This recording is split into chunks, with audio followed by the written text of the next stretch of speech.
Oh, wow. God. I...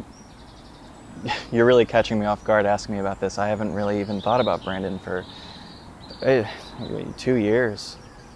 That's when the accident was, 2 years ago. It was January 2023. Brandon had come to my place to show me some sick moves with his rollerblades. And he was out in the middle of the street. He was doing little twirls, little flips. And then he fell, and he had hurt his knee. And, he was holding his knee close to his chest. And, I guess his focus was really on the injury, and that was when the truck came.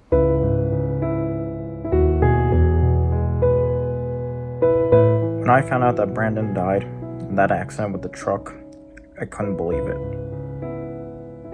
To know him for 10 years and then all of a sudden just poof, out of this planet. Just got rammed by this big old massive truck. Oh, Brandon. That rascal. Always getting himself into trouble. But this time, I guess the trouble was too much. It wasn't even his fault. Yeah, Brandon was a pretty terrific guy. He always knew how to make us laugh.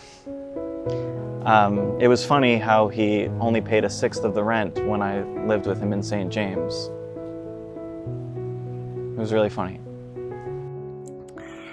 Yeah, it was a beautiful funeral. Craig was there, in his own casket, of course. He's been dead for years. It was horrible to watch that giant truck come and barrel him down. It was a shock, and it was unnecessary. I looked over at the situation and I froze, only to realize soon after the shock had worn off that I was covered in his blood. It smelled like dinosaur chicken. Sorry. Luckily, there was it's funny to think about it now, because in such a horrible moment, that's really when we realize who our true friends are. Because it was in that instant, standing there, covered in Brandon's blood, when I met Hans. I was so devastated at first. But then we all met Hans. And just thinking about him gets me hot and bothered. But, it may have been a blessing in disguise, because now we have Hans. Hans is just such a joy. He really was there for us when it all went down, and he really makes you forget about what happened with Brandon. He really makes you feel like nothing's wrong. He really makes you feel like everything's okay, and he's just such a dapper and handsome man. He is very beefy. He's cut. Hans is great. He's so smart. He went to Stony Brook University, and he even went to Albany Law School, and he became a senator, and then the president of Russia. And luckily, Hans just stepped in and became the new best friend of the group. Hans is one of a kind.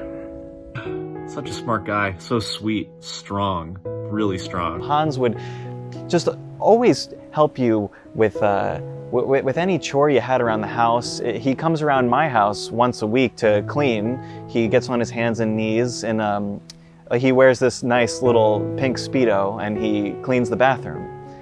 And while he's plunging away at my toilet, I just realized that this is what a friend really is. This is what a friend really does.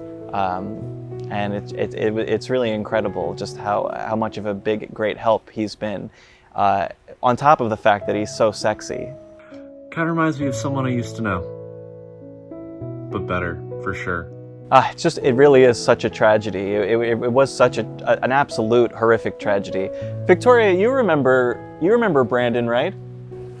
You mean Hans? Brandon, he was the silly chap that lived in St. James with me. Remember when we first met?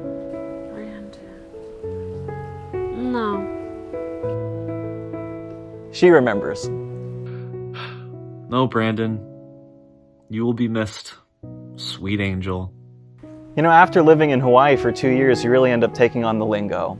And I don't say all the sayings, but I certainly have taken it upon myself to say aloha every chance I get. And in Hawaii, aloha has a number of meanings, but mostly it means hello as well as goodbye. So, R.I.P. Brandon, and aloha.